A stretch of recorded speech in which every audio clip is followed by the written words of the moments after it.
My name is Michael Wood. Since the age of 17, I've been willing to die in service to my community. In the U.S. Marine Corps, I was Sergeant Wood. Michael Wood spent 11 years in the Baltimore Police Department. Michael Wood is a very honest individual. He was not liked by the Baltimore City Police because he didn't play the good old boy network game. As my career developed, I set out to understand why people offend, instead of how they offend. The reason why these consent decrees don't do anything is because there's no enforcement or changing of the mechanism of incentives for the officers. So all you're doing is talking about it. I certainly was going to cross. I was ready to shoot if I had to, but I was never going to cross that line. But you kind of wanted to shoot. Sure. Get what you inspect, not what you expect. So, or anywhere that's populated, is your metric is based off of arrest.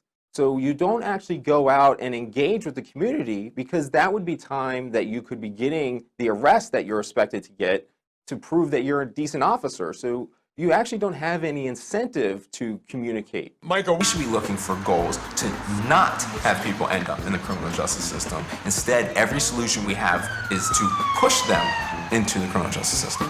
It should not be up to Jeff Sessions to determine how Baltimore Police Department operates. It should be up to the residents of Baltimore. Jeff Sessions doesn't know anything about policing, never has and never will. I want to read a quote that you gave the Washington Post, which struck me. You said, "When you work in policing, you're inundated early on with the us versus them mentality. It's ingrained in you that this is a war, and if someone isn't wearing a uniform, they're the enemy. It just becomes part of who you are, of how you do your job." What I'm trying to say is that we are looking at people who are doing nothing new, and if we focus on the actions, then we can fix the things for next time. Because when you focus on people, we end up thinking we can chop the head off, they put a new person in and something will change. But if we don't focus on the methodologies and the institutions, then we will be put them in a prison cell, do the paperwork, go back out and do it again. So what we really need is to change the incentives and disincentives so that no matter what the role, we're still going towards that objective that actually serves. More occupation, more vehicles, if your answer continues to be violent, because we have to understand that everything about policing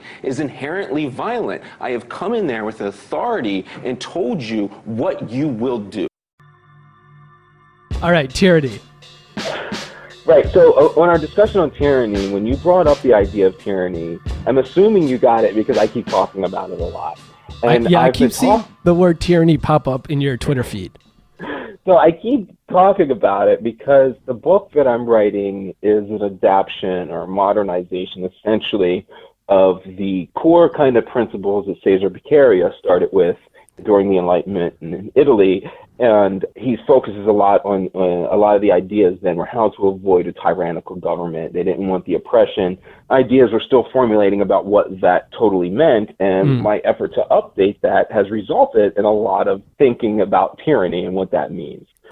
So I went through my writings without looking up what the actual definition of tyranny is to see how I've been describing it. And I've come down to a few things.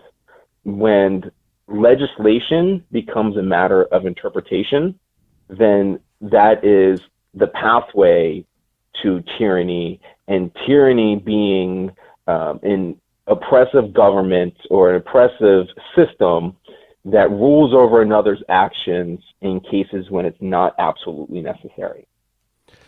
Interesting, because that's not the historical definition of tyrant.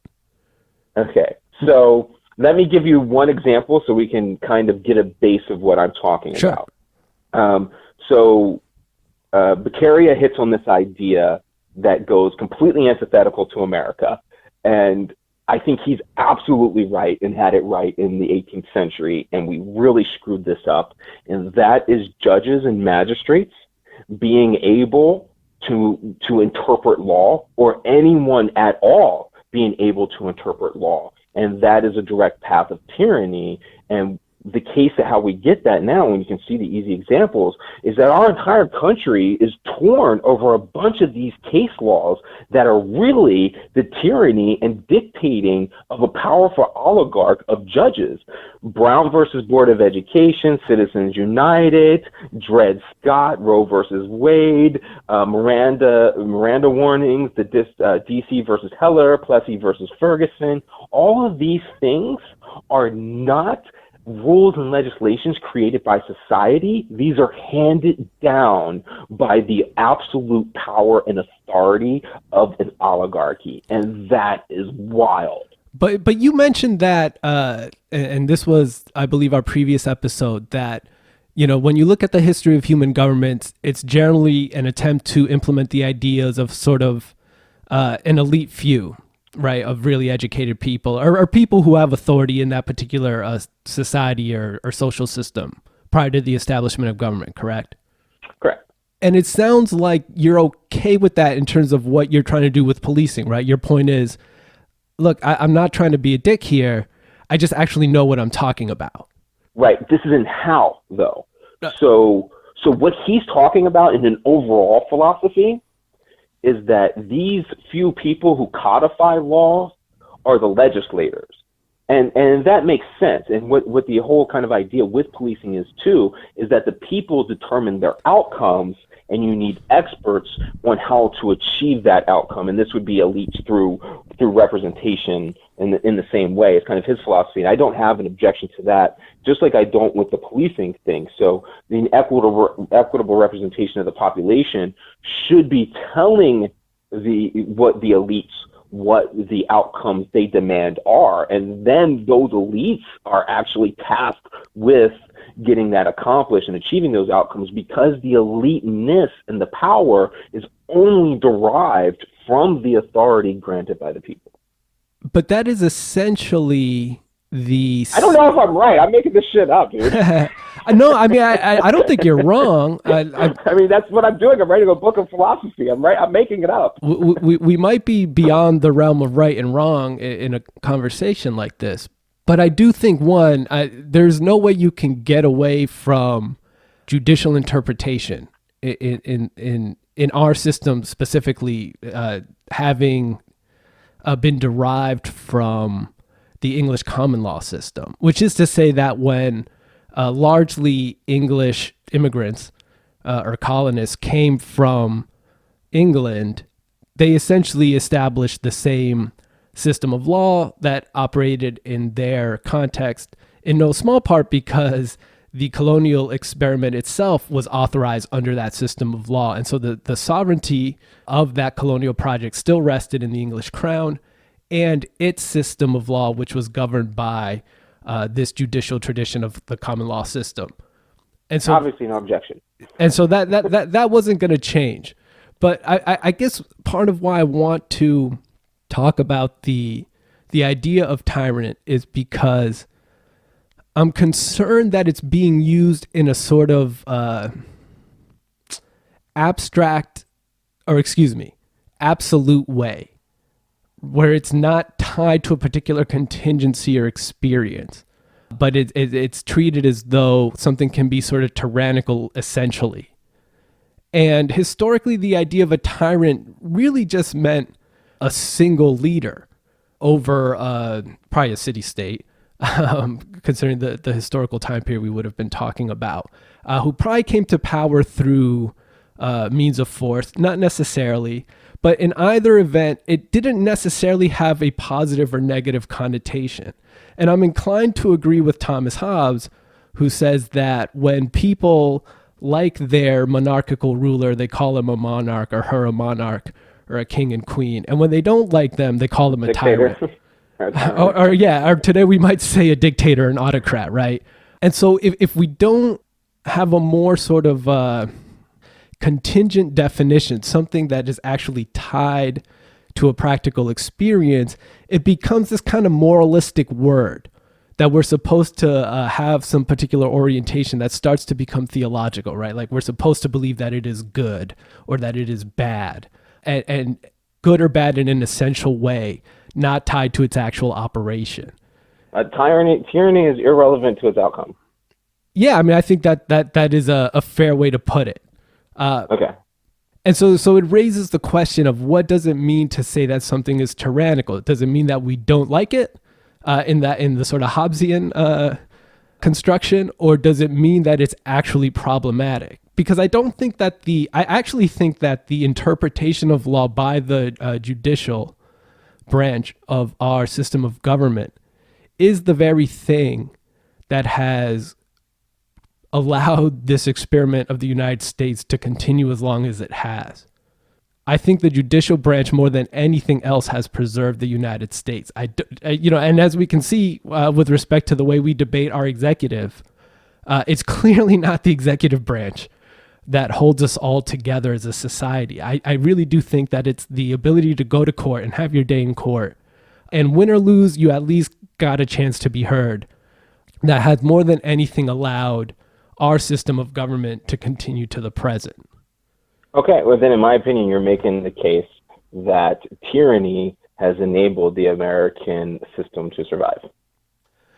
Yeah, but a judicial interpretation. Just so you know, that's okay. No. That's my definition. But of I it, think and your that's logic fine. requires that. The problem is right now you're saying interpretation of the law is tyrannical, and tyranny is when you interpret a law. So you still haven't defined tyranny in any way.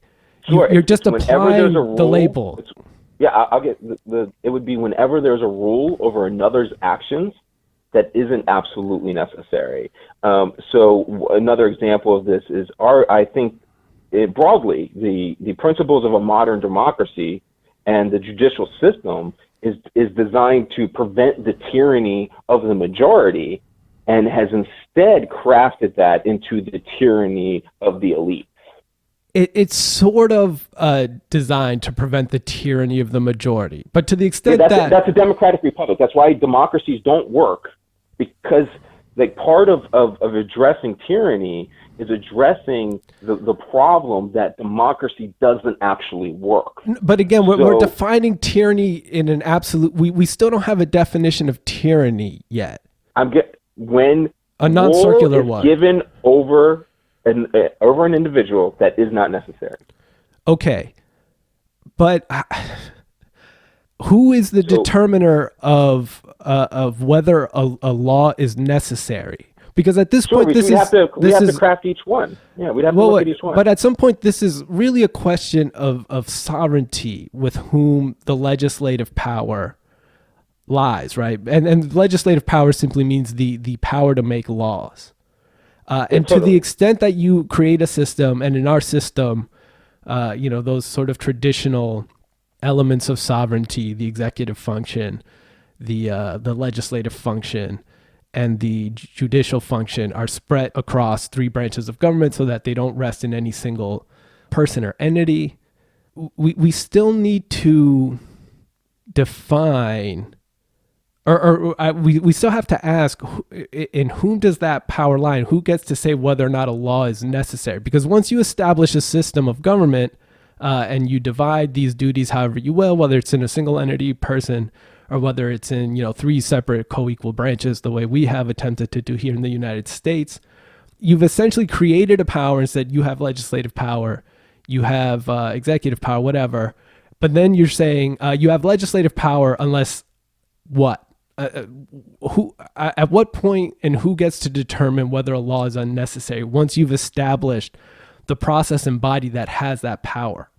Right. So, I do get into these philosophies and how that would break out, but the general concept there is that you have legislation and you have public opinion, and what is ever the lesser repercussion for the individual would be the amount of rule executed, because the amount of rule that is not absolutely necessary is the definition of tyranny, and you can get there through multiple ways. Another way that we have into our system is over-criminalization, ambiguous, and obscure laws. So laws that are obscure and ambiguous, especially with judicial interpretation on top of it, means that nobody actually knows who's guilty of being a criminal at any point in time, because it's at the whim of the interpretation and biased selection of which laws to even look at by that oligarchy who's holding the power. And that power that they have in determining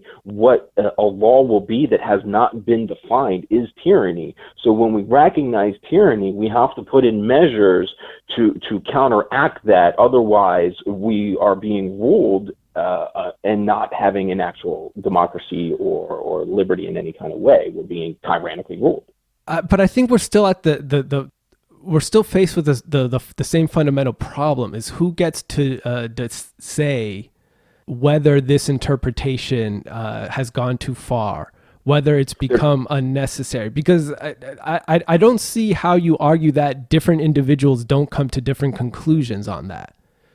And so the classical... So my argument, but let me get that before I lose it. my argument is that if the legislation is not clearly defined, then it must be rewritten. To whom, and though? I can't think of too many laws that I would say aren't clearly defined just because I don't know what they are or don't fully understand them. Oh, sure. We could find tons of those. Absolutely. Yeah, a million. Because nobody reads all that shit. Having a pocket knife and traveling from the county to the city in Baltimore, who knows if that's illegal? I have no idea.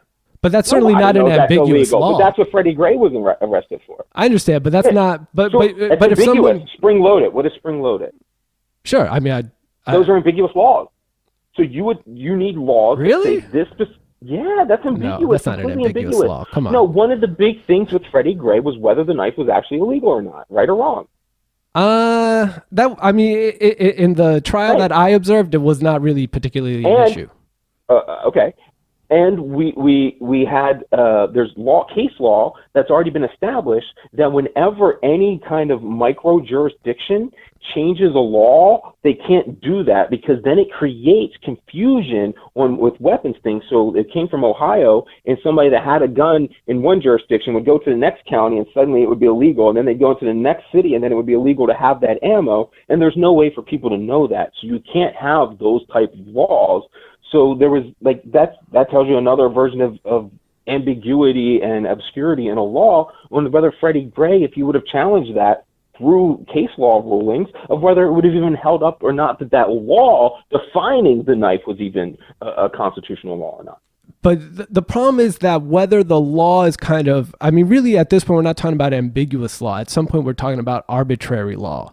But again, it's the issue. Arbitrary law. No, of course, all law is arbitrary, though. All law is arbitrary. And arbitrary simply meaning created as a result of a process of arbitration. It's always, essentially non-objective decision-making by human persons that creates law. That has never been otherwise. Because it has been that way doesn't mean that I But how do we get to sort of like absolute laws that are freed from human contingency? We only make laws to organize our contingent human societies.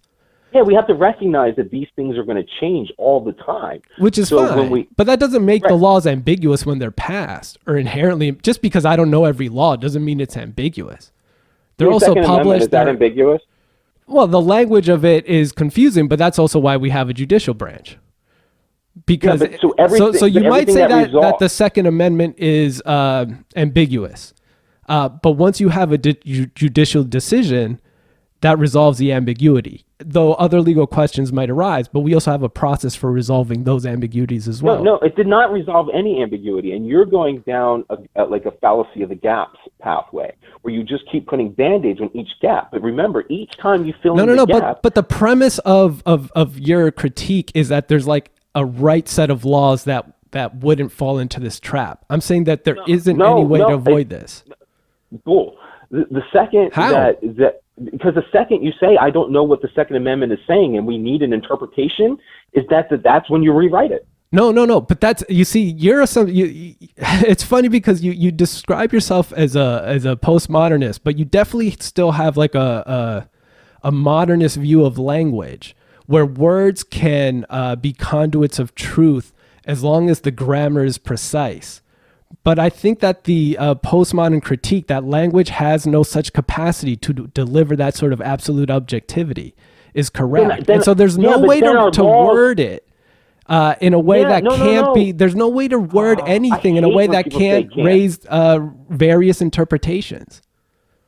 I disagree completely. Name one thing that we can't all argue about. Name like one Murder. statement that no one can argue about. Murder. But we do distinguish between types of murder. And do we agree on those distinguishings, or do we just agree that murder is wrong? No, we actually we argue about whether something is murder. We argue whether something should be criminalized, right? I mean, and Freddie Gray is an unfortunate but good example, right? Where there are plenty of people who essentially said his death was justified because of their perspective on, really because they're racist, but it doesn't change the fact that like words and language do not secure the promise of something like what you're referring to. There's always going to have to be contingent human processes that produce imperfect results, no matter what side of the line you're on. Right, but the imperfect result always defaults to the lesser. That's the thing. If we don't have it clearly defined, but the problem is the then you question don't of do it. lesser or greater is comparative, and it still requires you to have a sort of like underlying value system that determines whether something is more or less. Yeah, the underlying value system is to not control or rule over someone unless it is absolutely necessary. But again, we can't, there's no absolute definition of absolutely necessary. Yes, it must be demonstrable. I do have a definition. It must be demonstrably proven. An absolute definition, which means, Yeah, absolute but I'm not going to meaning- be able to convince everybody else. I can only go with a consistent line of my theory.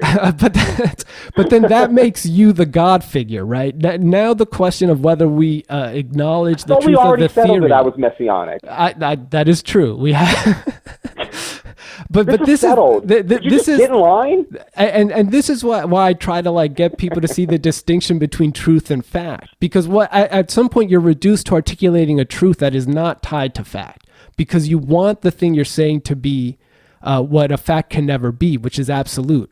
A fact is always tied to a particular occurrence or contingency. At the very definition of absolute means that it's not tied to anything else. It is what it is in itself. But especially when we're talking about something like law, I don't think that there can ever be absolute laws in that sense, because laws are always contingent upon the societal structure and values in which they're formed. Right. That's why I have the premise that if you have it so that the judicial says one thing, the legislation says one thing, and the public says another thing, then it doesn't work. You have to rewrite the law. But at what point, or let me ask this, I mean, would you agree with that in the case of Brown versus Board? You know, if you're in Little Rock, Arkansas, and you're like, fuck these guys telling us we got to integrate these schools. Do you say that because the public doesn't agree and their liberty to, in this case, discriminate is being infringed upon? What I'm trying to say is if you don't do it, you slowly erode the societal fabric that holds everyone together.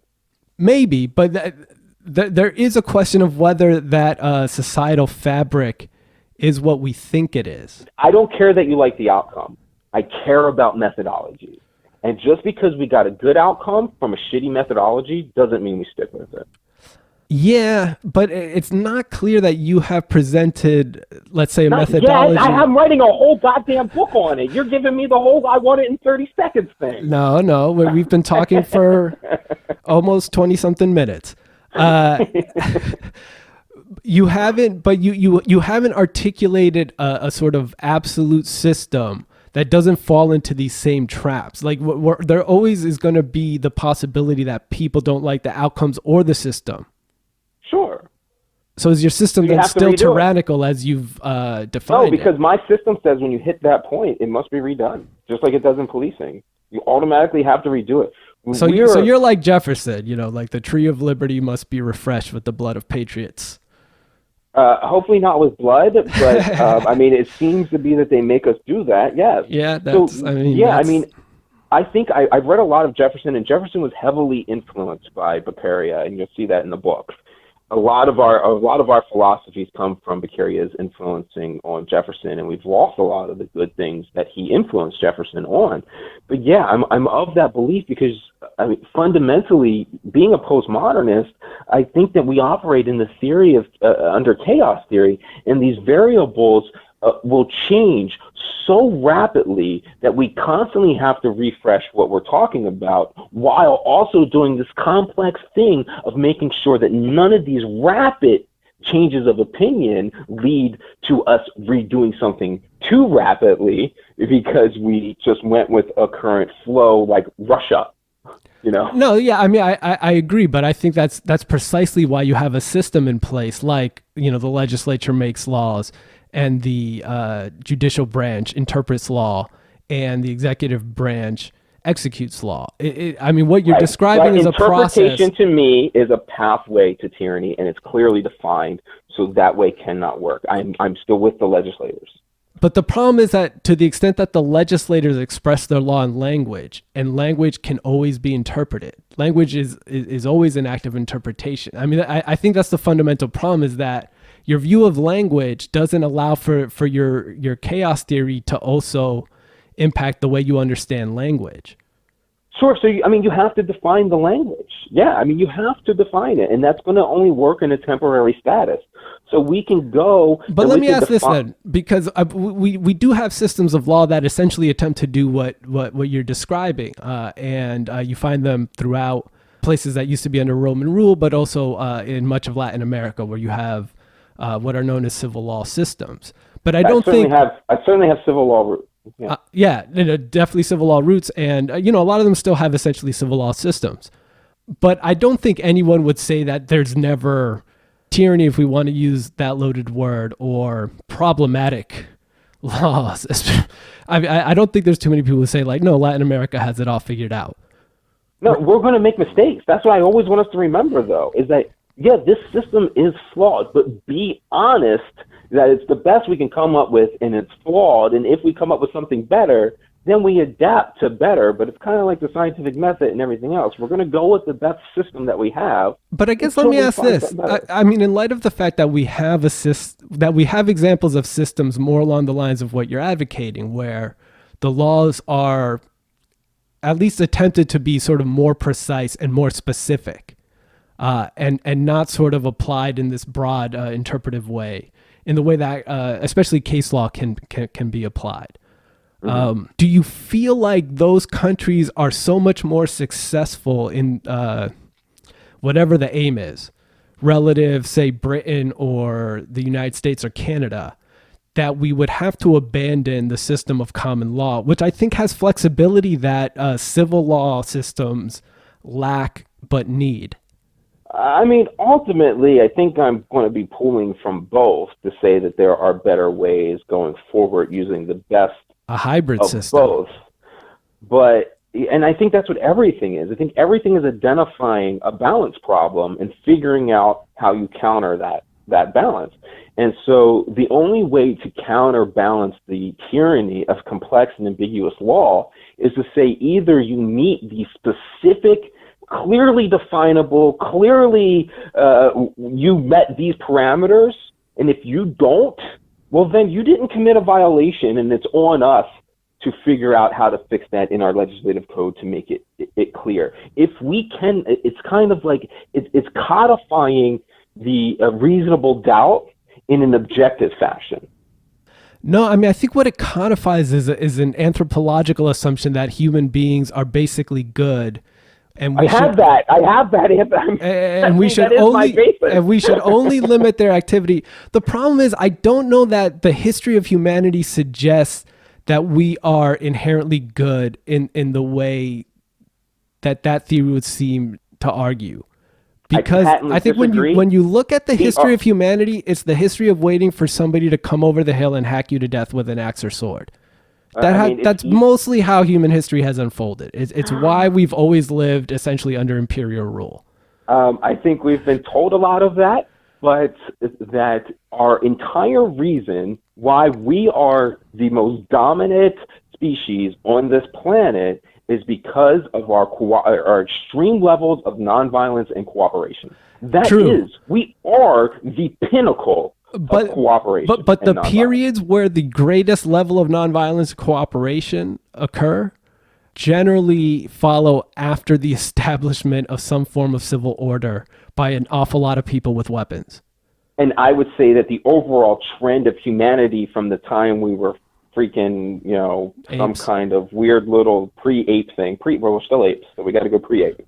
But at the time we were some kind of weird pre-ape thing and on, that pathway is a linear pathway. The entire evolutionary process, every single creature that remains on this planet is averse to violence because it will prevent you from procreating. The reason we do violence, whether we're a lion or whether we're an ape, is these false senses and social constructs. Even the lions created social constructs of their prides and what order and regulation is. They don't have to live by those rules.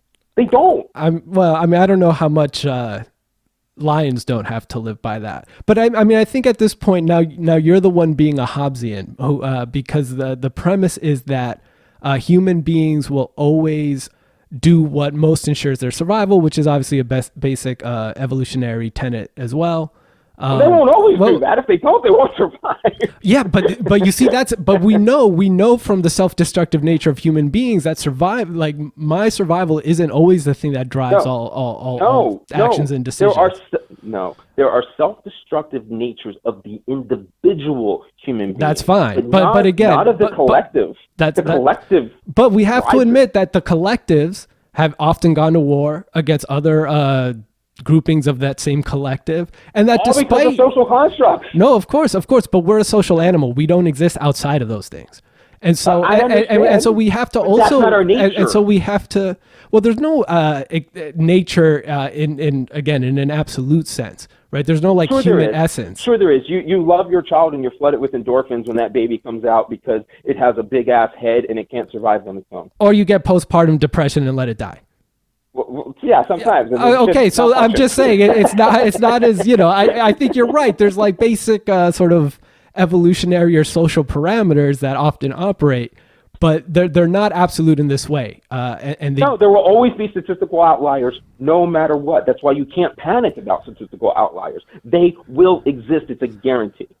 But I think you also, in light of if the argument is essentially an evolutionary one, then we have to agree that despite the fact that we've spent a significant portion of our history killing each other, we have still, in spite of that, overpopulated our planet.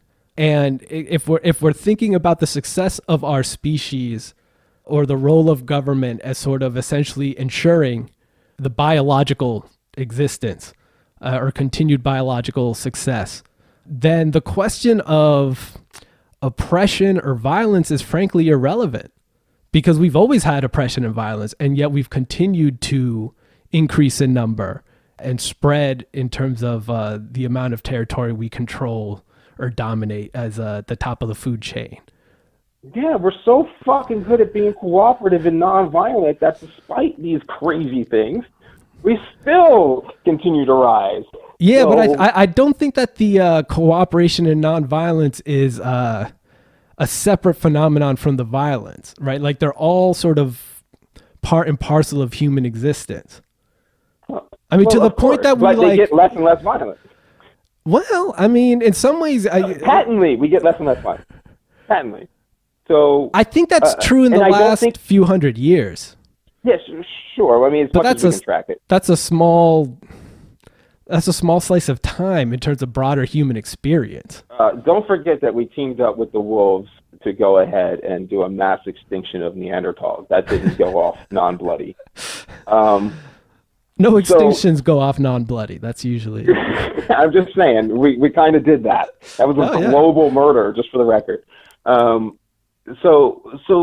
Those things, I think that we are ultimately good, and we're always going to have outliers. We continue to fight the outliers, and one of the outliers is these types of governments and tyranny that we have this thought we've needed, because we have this idea that we are fighting against our animalistic nature. And I think the idea of an animalistic nature is wrong. I don't think an animalistic nature is actually violent. I think the evolutionary process is clear that the key to survival is to be nonviolent.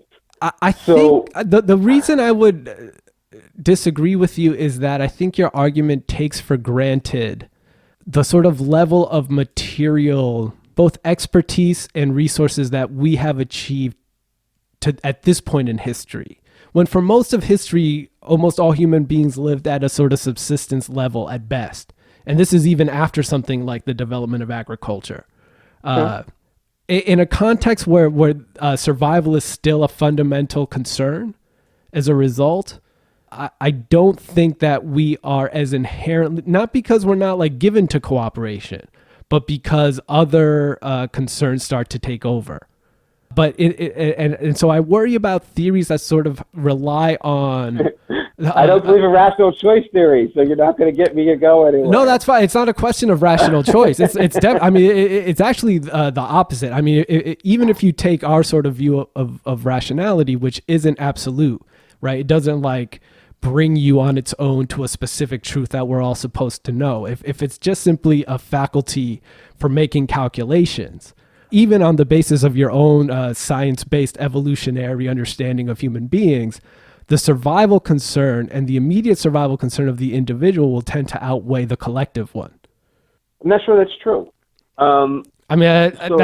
That's not in every case, but it certainly, it would be hard to look at the history of humanity and the violence with which it has been infused and argue that that's not kind of what, or even look at like Baltimore, where, we both spent a significant amount of time, where a lot of people have been reduced to a sort of material level of subsistence or below. And you do see an incredible amount of violence. It's not because that's who they are inherently per se, but as an animal in that sort of situation, that is how human beings react. Now, that's obviously not the majority of people in Baltimore, but it's enough people that it makes life very difficult for the majority of people in Baltimore. But that's not how human beings react to poverty and to lack of subsistence. That's how they react when there's income inequality. Poverty does not equal violence. Inequality in your face equals violence. I'm not prepared to accept that. I think that the history of humanity is mostly people. That's cool. Yeah, but the science all occurs in a social. That's the problem. Like, science doesn't give us the sort of absolute truths that you're asserting, because the science itself, there's no control.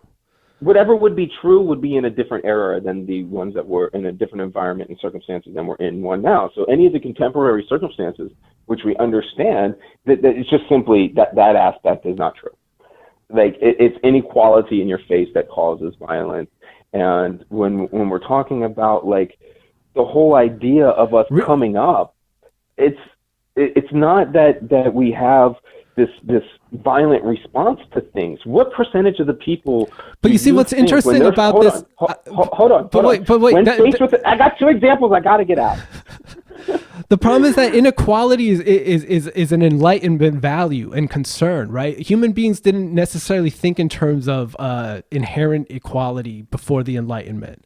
So even for this premise to be true, that violence comes from inequality, you need first this Enlightenment tradition to convince us all that inequality of resources amongst people is a fundamental crime against humanity in some way. No, I don't think that people can define these things. I don't think they're aware of their forces being acted upon them. I don't think that the person that commits the robbery is is aware that he's doing it because of the income inequality, and that since he didn't have that in his vocabulary, it didn't affect him.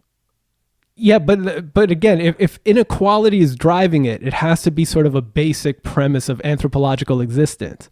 And if it's not, if we can contextualize that commitment to equality within a particular philosophical tradition that occurred at a particular point in time in history, it can't form the basis of your anthropological assumptions that then form the basis of your governing assumptions, right?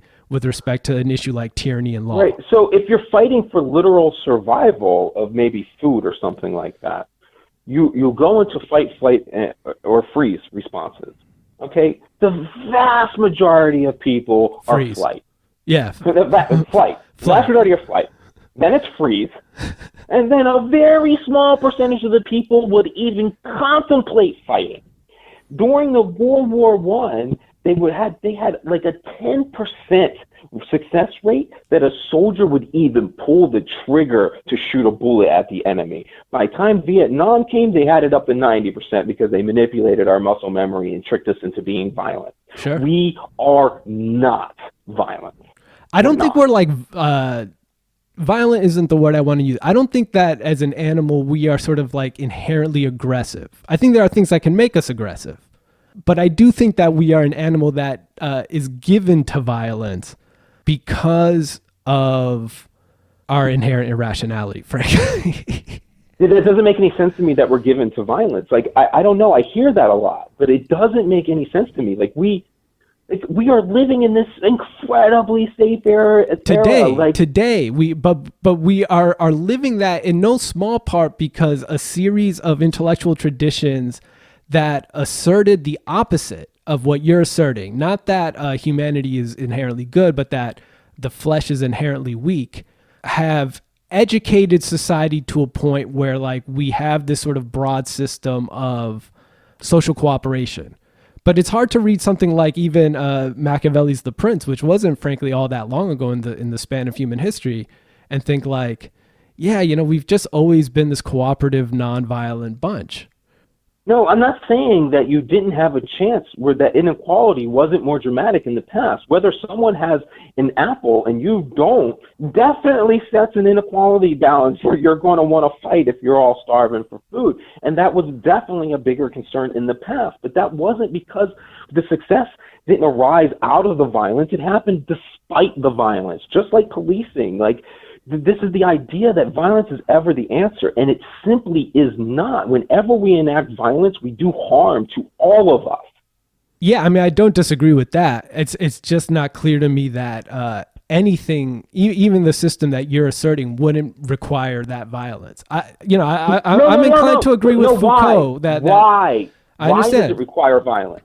It requires violence because every once in a while, people are going to have a biological malfunction that causes them to No. You can't have a biological malfunction relative a social system of organization, right? Because the social system, the social system of organization is indifferent to your biology.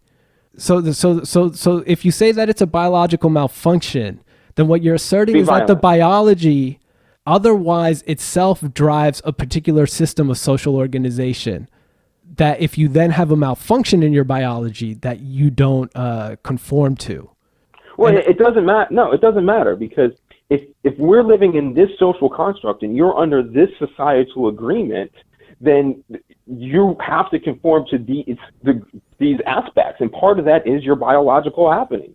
Sure. Okay, so I guess let me ask this, and we'll end here. And I'll give you the last word. I'm trying to get to how this isn't like eugenicism, though. No, it's not eugenicism. It's trying to find out. So back in the day, what would happen is somebody would have a seizure, and we said, oh, look, that they must be possessed by the devil, so that means their grandparents are influencing them and raising them wrong, so now they're criminals, we need to convict them, that's a crime, they influenced this person that's demonically possessed.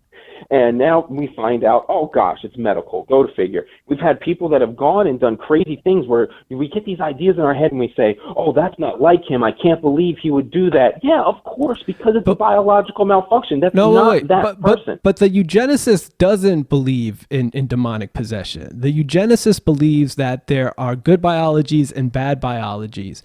And even if that's simply tied to our contingent social organization, that the bad biologies have to be eliminated. I don't see how this system isn't that. Hold on, because I'm going to explain it, and you're not letting me explain. Because what I'm saying is the biology is constantly a variable thing. It is not static. You can never evaluate someone and say whether they're violent. So there is personal responsibility. No, you can't, because whether you get flooded with those endorphins that make you violent or not happen as a result of your pituitary gland being enacted and your medulla oblongata being set off to the side, letting your inner ape come out and choosing fight over flight. That was a biological thing that we do not want to happen in our society. So if come to find out it's like a tumor, and if we investigate it and you find out, hey, people commit crimes of passion because we have this thing in our pituitary gland that whenever we're struck with something that is incredibly shocking, it messes up our impulse control. But come to find out, you can throw a little thing into flu vaccines, and for the rest of your life, you won't have that response. Of course we would want to do that. I mean, how a tumor. But who makes that I mean, at this point, we're getting to like serial sterilization, right? Like if somebody can't. No, we're not. Jesus Whoa! Christ. How are we? I mean, because the parameters are like once you say it's like the if you reach a point where like we can't actually correct the biology, say with like the flu vaccine, then what do you do? If you can't correct the biology, then we have to resort to some kind of system of incarceration where we keep the person separate from society. But like that if the sounds person like had eugenicism.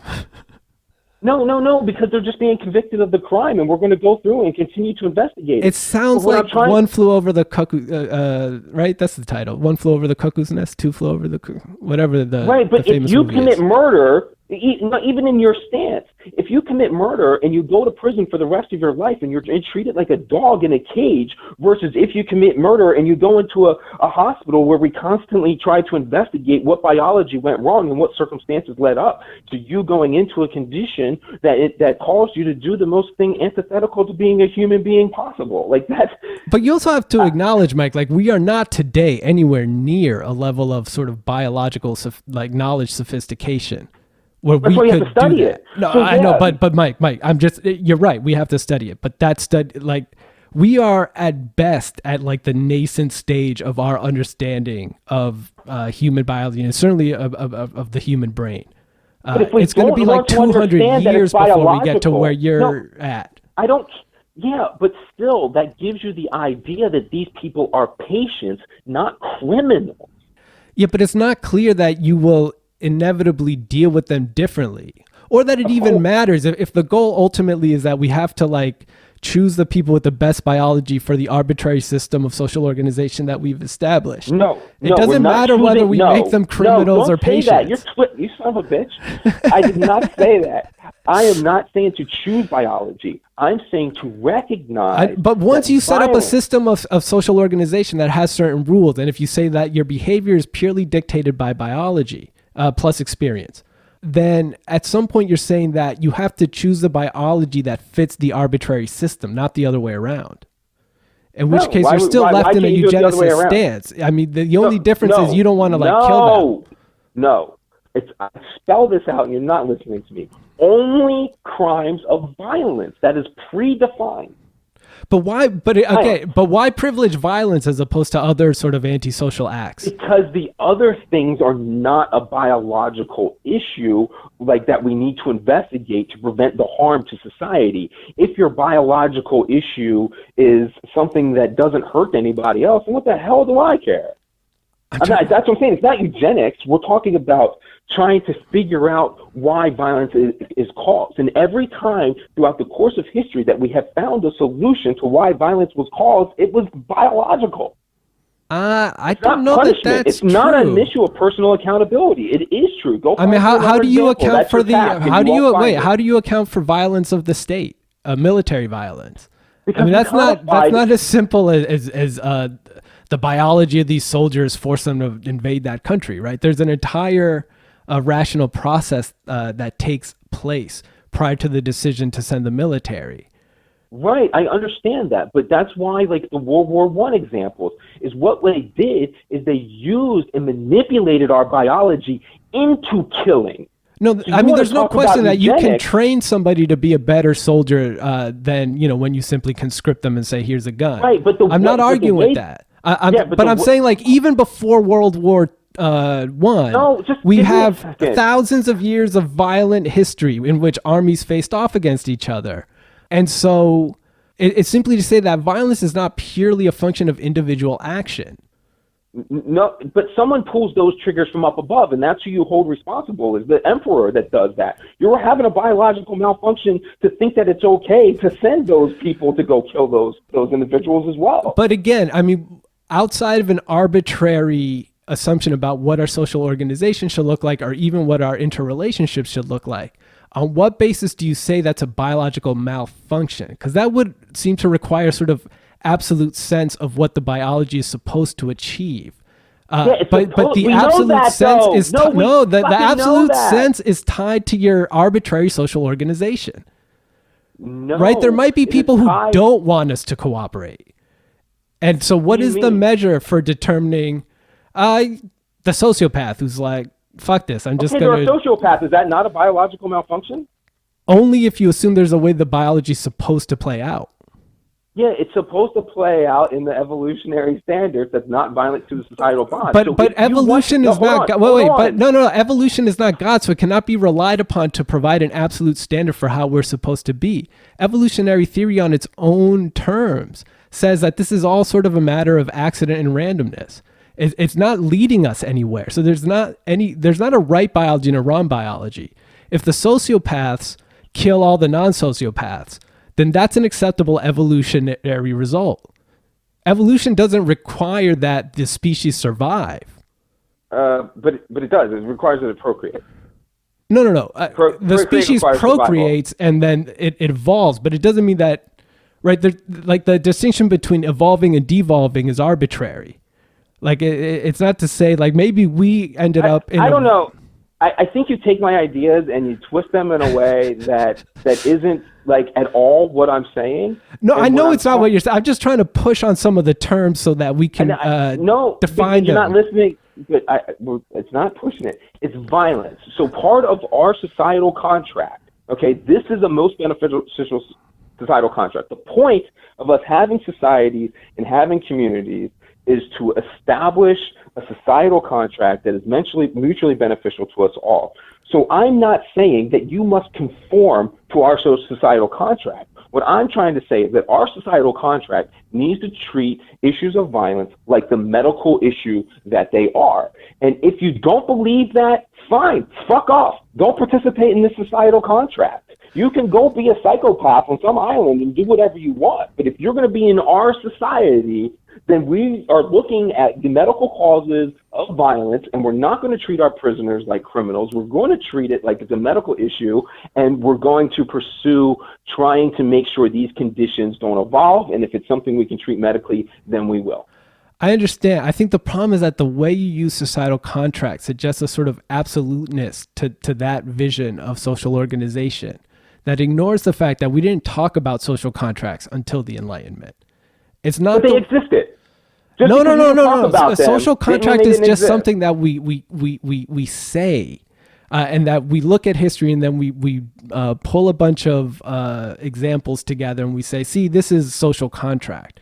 But even that is itself a function of the turn that is occurring in the same historical period as the Enlightenment, where the old aristocracy is losing its historical authority and the mercantilist class, which is a merchant class, is gaining it. And that class elevates its principal activity, which is the making of contracts, to the anthropological norm for behavior. So I'm just saying that like we haven't moved away from the fact that like we establish an arbitrary system of social government and then we try to say like there's a natural phenomenon that explains why this is how it is. And I think the fundamental problem of Western thought is that we look at nature and we look for objective or more importantly, absolute truths. We can find objective truths in nature. The problem is that an objective truth is something like the tree is wood, which is great. It just doesn't give us any normative guidance. So we need absolute truths, but those absolute truths can only ever be discursive and contingent because we don't have any absolute that we have access to. Right? Historically, the way we resolve that is God. Now.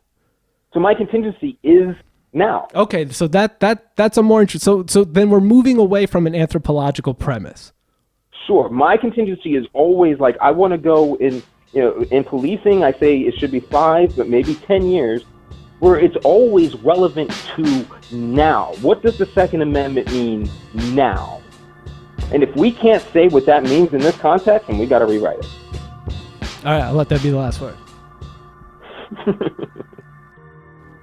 This has been another episode of Nuance, a production of On Background Media Incorporated for StayUp.News. Intro and outro music provided by Baltimore's God Sense Beats. If you are a regular listener, please consider supporting our work, which you can do for as little as $1 a month. Simply go to patreon.com/stayupnews, stayupnews, all one word, and select your monthly donation and reward tier. Again, that is patreon.com/stayupnews. On behalf of myself and Michael Wood Jr., thank you again for listening.